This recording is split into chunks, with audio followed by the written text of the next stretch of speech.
Hello বন্ধুরা, আমি মিষ্টু আর আমার চ্যানেলে জানাই তোমাদের সবাইকে অনেক অনেক স্বাগত। আজকে আমি তোমাদের সাথে শেয়ার করতে চলেছি একদম ঘরোয়া উপাদান দিয়ে দোকানের মতো পারফেক্ট বিরিয়ানি কিভাবে বানাবে।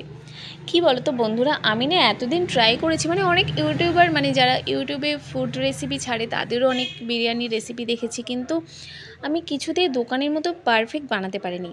কিন্তু আজ আমি একদম সাকসেস হয়েছি আর সেটাই তোমাদের শেয়ার করব। তার জন্য বাইরে থেকে এটা ওটা কেনার কিচ্ছু প্রয়োজন নেই, একদম তোমার ঘরে যেসব উপাদান আছে উপকরণ আছে সেগুলো দিয়েই তোমরা বানাতে পারবে।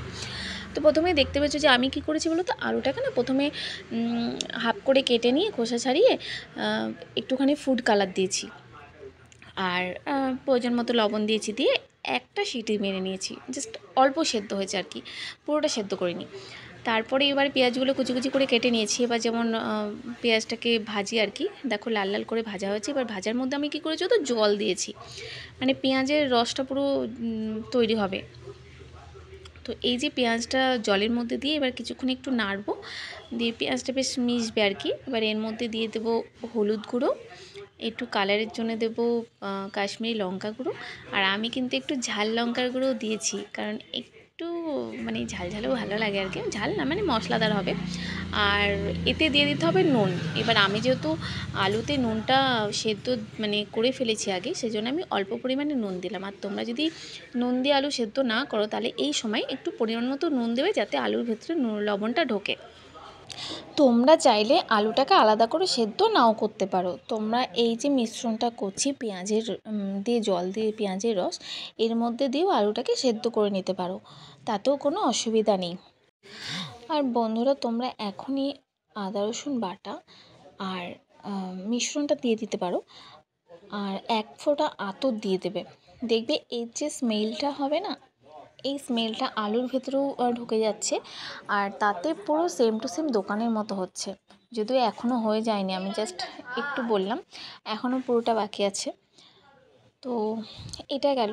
এবার আলুটা আমি যেহেতু সেদ্ধ করে নিয়েছি, আমাকে খুব বেশিক্ষণ লাগবে না। তোমরা যদি সেদ্ধ করে না নাও তাহলে সেদ্ধ হতে কিছুটা সময় লাগবে, ততক্ষণ তোমরা একটু চাপা দিয়ে রেখে দেবে। আর হ্যাঁ বন্ধুরা, তোমরা কিন্তু পরিমাণ মতো জলটা দেবে।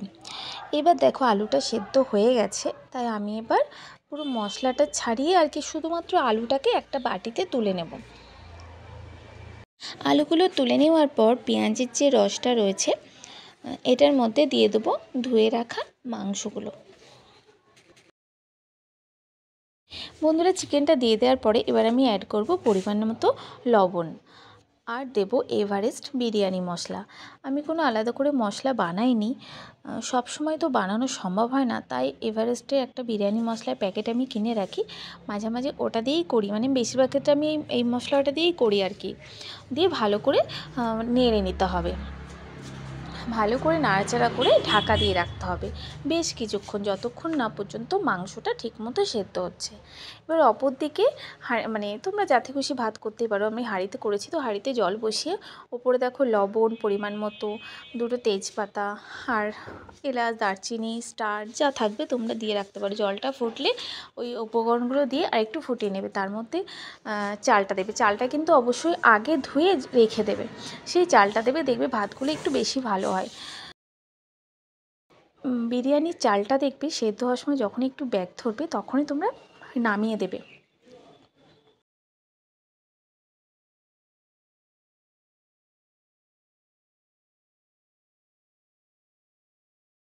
আমি রাইসটা ঝরাতে দিয়ে দিয়েছি, আর এখন আমি সাজিয়ে নেব। তো মাংসর ওপরে দেখো আলুগুলোকে দিয়ে আমি প্রথমে নেড়ে নিলাম। এবার বন্ধুরা, আগে থাকতে আমি দইটা ফেটিয়ে রেখেছিলাম, এবার অল্প করে দইটাকে ছড়িয়ে দেবো, আর তার উপরে দিয়ে দেবো ওই এভারেস্টের বিরিয়ানি মশলাটা।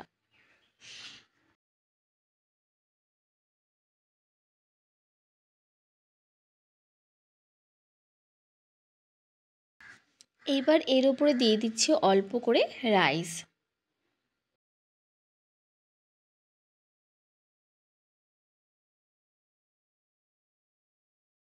এবার আমি এর উপরে দিয়ে দিচ্ছি অল্প করে গোলমরিচ গুঁড়ো।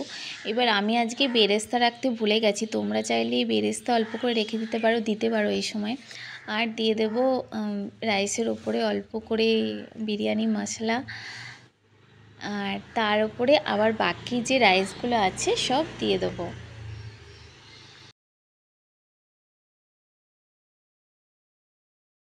দেখো পুরো রাইসটা দেওয়া হয়ে গেছে, আমি সুন্দর করে আর কি মানে সমান করে ফেলেছি রাইসগুলোকে কড়াটার সাথে, যেহেতু আমি কড়াইয়ের মধ্যে করছি।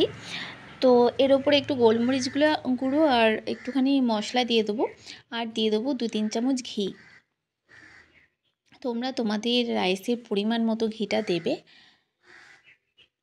আর আমি কি বলো তো, জাফরানটা নেই তো, সবসময় কেনাটাও সম্ভব হয় না সবার পক্ষে। তো আমি কি করি, একটুখানি ফুড কালার, জানি ফুড কালার হয়তো খারাপ, বাট একদম সব কিছু সাদা প্লেন রাইস থাকলে কেমন দেখতে লাগে, তো খুব সামান্য এক টিপ একটুখানি ফুড কালার জলের সাথে মিশিয়ে আমি ওই ওপর দিয়ে দিই। তাতে কি বলো তো, বেশ পুরো দোকানের মতো দেখতে কালারটা হয় আর কি। আর এক ফোঁটা আতর দিয়ে দিই, দিয়ে এবার দেখো ভালো করে ঢেকে উপরে আরও একটা মানে ভারী কিছু চাপা দিয়ে দিচ্ছি, যাতে স্টিমটা বাইরে না বেরিয়ে যায়। বন্ধুরা, আমার স্যালাড রেডি হয়ে গেছে, চলো তোমাদের কেটেই আমি দেখাচ্ছি বিরিয়ানিটা। তো এই দেখো কি বন্ধুরা লাগছে, তো পুরো দোকানের মতো সেম দেখতে, আলুগুলো খুব সুন্দর সেদ্ধ হয়েছে, মাংসটাও অসাধারণ হয়েছে। তোমরা একবার অন্তত করে দেখো, যদি ভালো না হয় তাহলে আমাকে কমেন্টে লিখে জানিও। আশা করছি তোমাদেরও কিন্তু ভালো লাগবে, আমার তো ভীষণ ভালো লেগেছে। আর রাইসগুলো সেম দোকানের মতোই হয়েছে। তো কেমন লাগলো ভিডিওটা জানাতে ভুলবে না, কমেন্ট করে, লাইক করে, আর যারা এখনও সাবস্ক্রাইব করোনি তারা সাবস্ক্রাইব করে পাশে দেখো। তো আজকের মতো এখানেই ভিডিওটা শেষ করছি, দেখা হচ্ছে তোমাদের সাথে আবার নেক্সট ভিডিওতে।